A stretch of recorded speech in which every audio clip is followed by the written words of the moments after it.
புஷ்பாங்கிறது பேர் இல்ல, புஷ்பான்னா பிராண்ட்.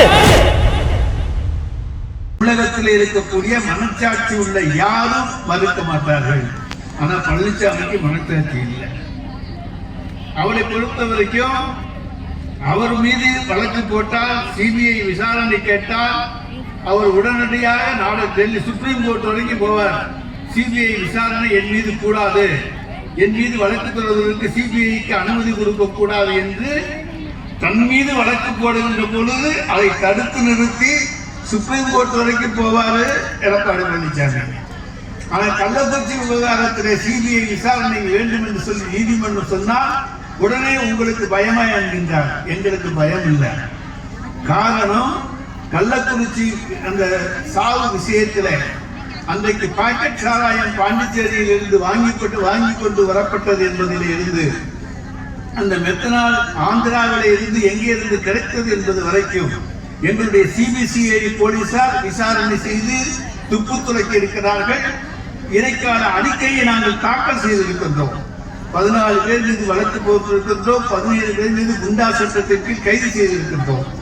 31 பேர் மீது நடவடிக்கை எடுத்திருக்கின்றோம். அது எங்கிருந்து கொண்டு வரப்பட்டது? பாண்டிச்சேரியிலிருந்து. அதற்கான மெத்தனால் எங்கிருந்து வந்தது? ஆந்திராவில இருந்து. ஆக இதையெல்லாம் எங்களுடைய சிபிசிஐடி போலீசார் கண்டுபிடித்த பிறகு இனி இதில் என்ன இறுதி விசாரணைக்காக வேண்டி சிபிஐக்கு போகணும். அதைத்தான் நாங்கள் கேட்கின்றோம். இந்த விசாரணையை தடைப்படுத்த வேண்டும், தடுக்க வேண்டும், காலதாமதப்படுத்த வேண்டும் என்பதற்காக இன்றைக்கு சிபிஐ விசாரணை சொல்லி இருக்கிறீர்கள். உடனடியாக நீங்கள் அதை விலக்கிக் கொள்ளுங்கள். சிபிசிஐடி விசாரணையை நாங்கள் தொடர்ந்து நடத்தி உண்மை குற்றவாளிகளுக்கு தண்டனை வாங்கி கொடுக்கக்கூடிய தைரியம் தலைவர் தளபதியினுடைய அரசுக்கு உண்டு என்பதை நாங்கள் நிரூபிப்பதற்காக சொல்லுவோம்.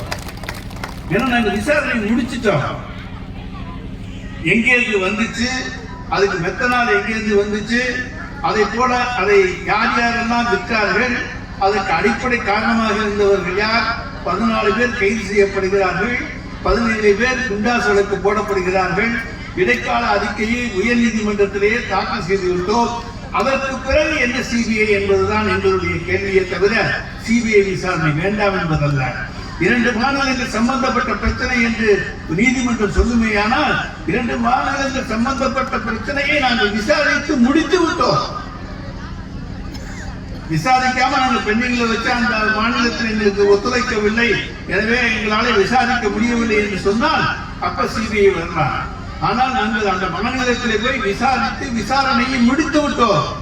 முடித்த பிறகு எதுக்கு நீங்க இன்னைக்கு சிபிஐ சொல்றீங்க? காலதாமதப்படுத்த வேண்டும் என்பதற்காக சொல்லப்படுவதுதானே தவிர வேறில்லை என்பதுதான் எங்களுடைய குற்றச்சாட்டு என்பதை நான் இங்கே சொல்லிக்கொள்ள கடமைப்பட்டிருக்கின்றேன். எனவே உச்ச நீதிமன்றத்திலே அதனாலேதான் நாங்கள் மேல்முறையீடு செய்கிறோம். அதில் நிச்சயமாக நல்ல தீர்வை விரைவிலே காண்போம். நம்முடைய சிபிசிஐடி போலீசார் திறமையாக அவர்களுக்கெல்லாம் தண்டனையை வாங்கி தருவார்கள் என்பதிலே யாருக்கும் எந்த விதமான சந்தேகம் கிடையாது. ஏனென்று சொன்னால் மாண்புமிகு தமிழ்நாடு முதலமைச்சர் ஒரு குற்றவாளியையும் தப்பிக்க விடமாட்டார். அவர்களை தண்டிப்பது அவருடைய லட்சியம். நிச்சயமாக அதில் நிறைவேற்றுவார். நாங்கள் தப்பு செய்கிறவங்க யாருக்கும் துணை போக வேண்டிய அவசியம் எங்களுக்கு கிடையாது. ஏனென்றால் எங்களுக்கு மக்கள் நீங்கள் இருக்கிறீர்கள். உங்கள் ஆதரவாலே தான் இந்த ஆட்சி நடக்கிறது. மக்களுக்கான திட்டங்களை தந்திருக்கின்ற தலைவராகத்தான் மாண்புமிகு தமிழ்நாடு முதலமைச்சர் இருக்கிறார். உங்களை நம்பித்தான் இந்த ஆட்சியை தவிர வேறு யாரையும் நம்பி அல்ல இந்த ஆட்சி. எனவே உங்களுக்கான ஆட்சியை நடத்தி கொண்டிருக்கிறார் மாண்புமிகு தமிழ்நாடு முதலமைச்சர். யாரை கண்டும் கவலைப்பட வேண்டியதில்லை, அச்சப்பட வேண்டியதில்லை. அவருக்கு உறுதுணையாக தமிழ்நாட்டினுடைய பொதுமக்கள் நீங்கள் இருக்கிறீர்கள். அந்த தைரியத்தில் எதையும் செய்யக்கூடிய சாதனை அவருக்கு வரும். எனவே அப்படிப்பட்ட முதலமைச்சரை, துணிச்சல் மிக்க முதலமைச்சரை நாம் தமிழகம் பெற்றிருக்கின்றோம்.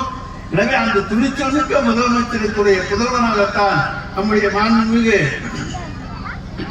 துணை முதலமைச்சர் உதயநிதி ஸ்டாலின் அவர்கள் இன்னைக்கு வந்திருக்கிறார்கள். இவர்கள் இருவரும் சேர்ந்து தமிழகத்தை வளர்ச்சி பாதையிலே கொண்டு செல்வார்கள். ஏழை எளியவர்களுடைய துயரம் தீர்ப்பதுதான் இந்த ஆட்சியுடைய நோக்கம். அதை நாங்கள் நிறைவேற்றுவோம், நிறைவேற்றி காண்பிப்போம் என சொல்லி வாய்ப்புக்கு நன்றி கூறி விடைபெற்றுக் கொள்கின்றேன். நன்றி, வணக்கம்.